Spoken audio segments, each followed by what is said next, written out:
The word woke has probably been one of the most prominent words or concepts put to use in modern political discourse. It has been the subject of music videos and songs. It has spawned an entire section of the commentariat called the anti-woke commentators. It has been the primary word deployed against ideas like diversity, equity, and inclusion, affirmative action, critical race theory, things that were much more prominent a few years ago as posting on this video, but are not as prominent these days, or if they are, other topics are kind of overshadowing them. But these days, the word woke has almost become a husk of its former self and has most certainly outlived its usefulness. And it appears to be a term that can be slapped upon anything or anyone whom you disagree with or who violates your ideological sensibilities. And that is precisely what the topic of today's video is. We're going to discuss this recent debate over the woke right, which has been a emerging phenomenon over the past few months to over a year. It's been a term that has been used for a while, but it's getting much more traction now. And people like James Lindsay and Konstantin Kisin and others have been using this term to describe a subset of ideologies emerging on the right that they personally disagree with. And so in this video, I'm actually going to discuss what this woke right is, and I'm going to make the case as to why the term should be retired permanently. It should not be used by any thinking person, and why the term itself has several logical contradictions that should further discourage its use to any person that wishes to arrive to an evidence-based conclusion by uses of their powers of reason. Before we get to that, my friends, hope all of you are doing well. I'm Christian Watt. Thank you so much for being here. If you enjoy political or social commentary with a philosophical bent, then I must implore you, please like, share, comment, subscribe, do whatever you can to help us get our message out there. I believe our message can help so many different people. And I also believe that we need to have a new way of thinking about politics and social issues and culture that go beyond talking points, that go beyond sensationalism, and causes us to exercise the parts of our brain that were given to us to be exercised fruitfully, but oftentimes are not stimulated by the kind of content we're seeing in the modern world. So thank all of you for being here. I appreciate it. Now, please enjoy the video. So, as I mentioned, there has been this debate over the term woke right that has been popping up. And then for those of you who are not on Twitter or not really involved in looking at the kind of right-wing ecosystem, I'll get you caught up on this. But this term emerged in recent days when Donald Trump posted a prayer on Truth Social to St. Michael the Archangel. And then many of you who are Catholics, because I know there are some Catholics in my audience, will recognize the prayer immediately. St. Michael the Archangel, defend us in battle, so on and so forth. It's a very prominent Catholic prayer. It's been tradition for for a long time in the Catholic Church. But James Lindsay then quoted Trump's post on Truth Social and basically said Trump was being led into a psychological operation, a psyop he called it, to subvert the part of the right wing that supposedly is American and to prop up the woke right. Now, this caused a lot of people to ask the question, what in the world is this all about? And that single post led to a feud between Lindsay and General Michael Flynn, who Lindsay accused of being part of some, or being adjacent to some kind of a mystical occult, and they're reciting prayers from some mystical occultic cult, which we'll get into in a second here, and to which General Michael Flynn responded, oh, this is nonsense. And so then this has caused like a massive debate online over the validity or the existence of the term the woke right. And a lot of different people have responded to this. But I promise you, no response you've watched will be like the response I'm going to give, because I'm going to actually walk through some of the concepts involved here, and I'm going to try to charitably give the people that believe in the woke right idea, a bone for their arguments to be taken seriously. Now, when asking the question, what is the woke right, we have to go to the people who believe in the woke right. So I'm going to give you two people who I think give the best stated position of their positions. James Lindsay, and also my dear friend who works at the Lotus Eater, Stelios. Now, James Lindsay did this whole thread about what the woke right is. And essentially, I'm not going to read the whole thing, but I'm going to summarize it. Essentially, James is basically saying that to be woke, you have to have a certain worldview a certain view about knowledge, and a certain view about power. Therefore, and according to him, the woke right are people who share the same worldview about knowledge and power that the woke left has, but they apply it to their own agendas by using conservative or traditionalist trappings. And so, just as the woke left, for example, may see everything as a matter of power dynamics, the woke right would then therefore also see things as a matter of power dynamics. Now, Lindsay quotes, he gives an example of the woke right. He says that Tucker Carlson, for example, is a part of the woke right because Tucker Carlson believes that the intelligence agencies have lied to Americans about things. And so if you believe the intelligence agencies have lied to Americans about things, and you believe there is some kind of larger overarching attempt to conceal the truth from Americans that is projected from the power center of American society, somehow that makes you adjacent, if not on, the woke right. Now, Stelios, and I'm going to represent his position charitably, hopefully, is my dear friend, and I just think he did a very good job expressing his belief in this. He says that the woke right is instead elements of the right wing that also use traditionalist trappings, that reject classical liberalism and use the tactics of the woke left. So it's not even a matter of ideology for Stelios. It's a matter, rather, of tactics. Now, Stelios and I are actually going to have a debate on this topic very soon, and he'll be live on my channel, and I'll give you guys a link and I'll announce it when it happens, to discuss his viewpoints about the woke right, and we're going to have a nice conversation about why I think his position is an error. But these are the two positions that I want to leave you at. Now this word has been used by, as I mentioned, Konstantin Kisin, by Colin Wright, by so many different people to describe what they find objectionable on the right wing. So there are several problems we have here with this entire debate. Number one, let me just get the obvious done. Number one, the term woke is not a term that is politically intelligible. What do I mean?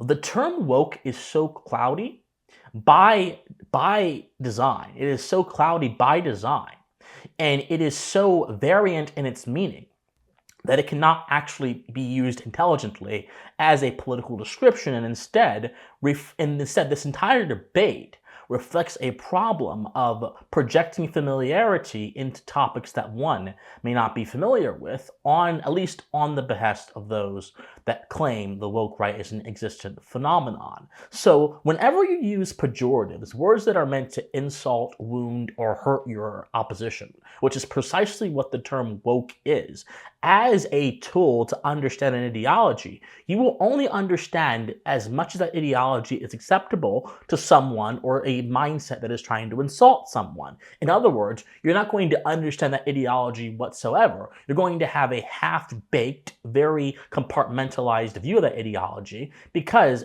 naturally one is not pushed to construct their opponent's viewpoints in the most charitable and in the best ways. So the term woke from the offset was always a bad term to use. Not only that, but the term woke grossly simplified many of the ideologies on the left wing of the political spectrum. The left wing of the political spectrum has so many different ideologies, a small percentage of which get expressed and are expressed audibly and visibly, most visibly, by the activists who manage to get a lot of coverage on social media. But those outside of the activist class who actually are the ones pushing forth their own versions, their own political agendas, whether they be progressives or democratic socialists or communists or whoever, they aren't as loud. They're loud in their own forums, but they are nowhere near as loud as the blue-haired activist. And yet, we needed some kind of term to categorize these people who we could make and build up into an enemy of freedom, and therefore, woke just stuck. But the problem is, things that just stick at first glance may not be things that are good for us in the long term when it comes to chasing knowledge. So in my opinion, we ought to retire the term woke permanently. But there's another problem here. A lot of people who have risen to the ranks of conservative commentary over the past few years on the right have been in the anti-woke class. And as I said in my intro, anti-wokeism as a commentary category, as a political category, is dying because there are other political issues that are so much bigger than wokeism. I'll give you several. The fact that we have a significant problem with our immigration system that does not even go back to wokeism. It goes back to a fundamentally different idea of civilization that has been at tension in America since the 1920s, even before that. The fact that, for example, we have a roving surveillance state that violates your rights at whim in the name of protecting you does not go back to wokeism. It goes back to the inception of national security as a political concept, as an empty political symbol, as the brilliant philosopher Hannah Arendt said in the 1950s, way before wokeism was even a force. I keep going on and on and on and on. The fact that we have a lack of moral education in our country, a lack of philosophical understanding in our country, which then therefore leads us to thinking about politics in an inferior way than what we could think about if we were exercising the fullness of our reason. That is also a problem that goes back to decades ago, before wokeness even, and all of these problems are just bubbling up and bubbling up. The economy, for example, the fact that we have an economy that is not working for a lot of people, that is under the boot of Keynesian tyranny, that also goes back decades upon decades upon decades ago. The point is, wokeness has worn itself out as a viable political topic for the future. It had its time, and it flamed out. But the people who got their popularity by talking about wokeness still are holding on to that, because I believe, this is my opinion here, this is my speculation, that they believe their primary audience base is still situated and focused on that, and that is where their expertise is. So the woke right, in my opinion, developed as a mechanism to apply wokeness or apply the woke anti-woke paradigm in a place where it's not relevant. And in this case, in evaluating ideologies on the right that may seem similar to what they would understand as wokeness on the left, but in terms of ethos, in terms of content, couldn't be any more different than what wokeness actually is. And herein lies my primary problem with the woke right label. It conflates sameness for likeness. Now, what do I mean? So proponents of the existence of the woke right say that left-wing wokeists view power as a panacea for social and political issues rather than as a tool to be limited and treated skeptically. And then they will say, as I mentioned, that there is an analogous view of this that exists on the right, therefore creating a woke right. But this is, again, a big non sequitur. It does not follow from the conclusion does not follow from the premises. First of all, as I mentioned, all like things are not the same. Just because, for example, you would have a human being being an animal and a dog being an animal does not mean that human beings and dogs are fundamentally the same. We're not. Human beings are an animal of a higher order. Dogs are an animal of a lower order, bound by instinct. It's not an insult against dogs. Dogs are awesome. Cats are awesome. I have a cat. But this is just a simple fact of life that we have to understand if we're going to understand the difference between sameness and likeness. Similarly, if you look at the history of political ideas, you will see that many people on the left and the right that express beliefs that are analogous but not the same are distinct in the origins of their beliefs. For example, Alasdair MacIntyre. Now, he wrote this big book about virtue that attacks classical liberalism and basically attacks the idea that individual rights should be the primary political consideration of the community. He says no and tries to revert back to a more Aristotelian, Aristotle-based view of political organization. He says the community should be the fundamental unit of the political order, not the individual. And he offers several critiques of what many of us would consider to be fundamentally American. He also hates the Enlightenment, and he is skeptical about any kind of ethics that put the individual first. So that he represents an idea called communitarianism. The idea that the community, again, should be the primary standard of value for all political policy. Now, Michael Sandel, who is a left-wing progressive philosopher, a modern-day progressive philosopher, is a proponent of progressive communitarianism, which basically says that equity and all of these other principles should be at the center of political policy. Now, if the woke right category is to be taken seriously, then both Sandel and MacIntyre are woke because both of them have similar attitudes towards power. Both of them believe that power should be centered in the community, and both of them are skeptical of the claims of American classical liberalism. But this, again, discounts the source of their respective attitudes. Sandel is worried about claims of equity and restorative and distributive justice, which are decidedly left-wing ideas, and McIntyre is worried about Aristotelian virtue and pre-Enlightenment virtue, which is a more traditionalist idea that is embodied in the works of people like Edmund Burke and others in the Anglo tradition. Both of them have a view of power that goes outside of the contours of the American understanding of political power and political order. Both support a community-based political order, but the ends to which they leverage their support for power in a community-based political order could not be any more different. As such, the woke right practice is bad because the idea of a woke right conflates means with ends. Just because someone on the right has a similar idea about power than someone on the left does not mean they are going in the same direction, nor does it mean they have the same origin point for their ideology, and therefore you cannot call them woke because it's an entirely different phenomenon. This approach, proposed by Lindsay and Kisin and others, throw out any nuance which is essential to assessing the validity of political ideas. Now, there are a few other things to be said about this. I'll do a few asides here. There has been an insinuation, and I mentioned there was a thing about St. Michael earlier in the video. So the entire debate about St. Michael is that supposedly there are these people that are up in the higher echelons of the world that control everything. And these people worship St. Michael because they believe St. Michael is going to bring about the age of Aquarius to overthrow the world and put us all in slavery. I'm literally quoting from James Lindsay and some other people here that are saying this kind of stuff. And so I was skeptical of this, and I said, are you sure this is right? And I even myself went in and I explained why I thought this was not necessarily correct. I explained how, for example, St. Michael was an enduring figure of Catholicism and Christianity as a whole. I explained, for example, that just because a mystic group or an occult group take a Christian icon does not make that icon any less Christian. If that was the case, then Christians couldn't worship Jesus, because there are a lot of mystic New Age groups that worship Jesus in their own way. So it's just a lot of things didn't make sense to me.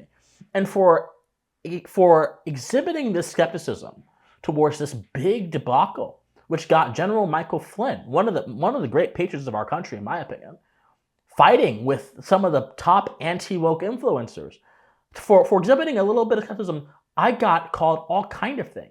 I got called a worker of praxis. I got called a woke subversive. I got called a theosophist. I got called a theosophist is essentially someone that follows the teachings of Helena Blavatsky and believes in all of that kind of stuff and believes in the ascended masters and does stuff like that. And I got called all those kind of things. I got called someone who wants to control people's minds. And this all came from people who believed in the woke right narrative. So there's a deeper problem going on here, in my opinion, that we have to really address if we're going to be able to get over this hump. And the deeper problem is this. There are people who are unwilling to entertain intellectual discourse beyond the contours of their understanding. They will proclaim to be for free speech, and then all of a sudden they will say, well, I'm for free speech, but if you reach a different conclusion as me, then you must be some kind of nefarious actor. And I find this particularly troubling because this has come to characterize a lot of classical liberal discourse on the internet. Now, I'll be honest with all of you. I'm a classical liberal. I'm a committed classical liberal. My intellectual forefathers permeated the 17th and 18th centuries, and they changed the discourse surrounding ethics, human nature, man's relationship with God, the basis of society, free will, reason.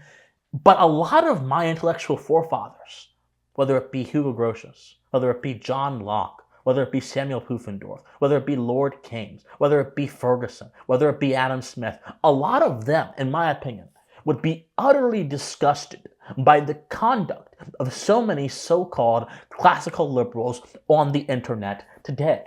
Because the default mode of many of these so-called classical liberals is to label their opponents woke and then dismiss them like this. This is what we call, well, this is two phenomenon tied into one. Number one is what we call a thought-terminating cliche. A thought-terminating cliche is any line or concept or phrase that is particularly meant to turn your brain off when it comes to thinking about a political issue. So, for example, saying that someone is a threat to national security, when in all reality they simply just have a different policy idea of how national security should be conducted, that is a thought-terminating cliche that has been used against people like Snowden and Assange. Different story, different day. So, for example, saying that someone is woke when they may simply just have a different viewpoint that may seem similar to woke but is not actually woke, well, that's a thought-terminating cliche as well. It's also proximity ethics. It's assessing the value or the badness of something on the basis of what it is close to, as opposed to assessing it on its own merits. When Samuel Pufendorf, for example, spoke against the Edict of Nantes that basically imprisoned Calvinists in France in his time, he didn't call the King of France woke or his equivalent. He actually demonstrated why society, in order to be refined and to be good and flourish, requires that religious freedom be something that stands independent of the government and the monarchy. And from his works comes the modern day religious liberty tradition that lives loudly within the hearts of many Americans. Grotius, when he said that society was based on mutual respect amongst men within the context of rights and not slavish obedience to status or to positive law per se, he didn't call those who believed in this old world system woke or authoritarians. He simply said, no, they are erroneous in their thinking. And John Locke took it even further, and John Locke developed this idea into the right of revolution, which essentially is the reason why we even have a country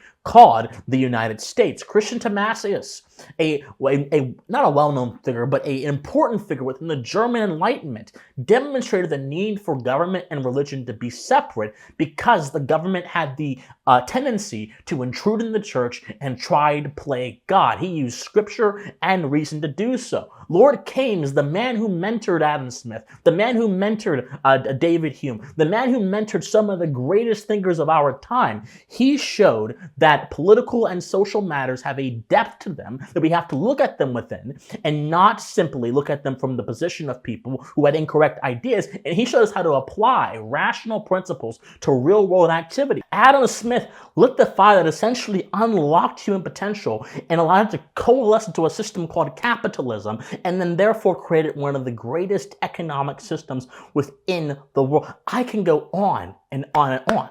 The list of phenomenal people who helped influence American conservatism, who helped influence our founders like Thomas Jefferson and Ben Franklin, that formed the classical liberal tradition, are endless. These luminaries are wonderful. But what none of them did, none of them called their ideological opponents woke. None of them did that. What they did was they confronted their arguments, and they dealt with their arguments not by simply dealing with them within the confines of their own understanding. They dealt with them by stepping into the shoes of their opponent, trying to figure out how they understand it, and then responding within the confines of that with reason and evidence-based approaches. Those who call themselves classical liberals on the internet, who are using this approach of just labeling anyone they don't like woke right, or labeling people that seem to be authoritarians woke right, they are doing a disservice to the tradition they claim to represent.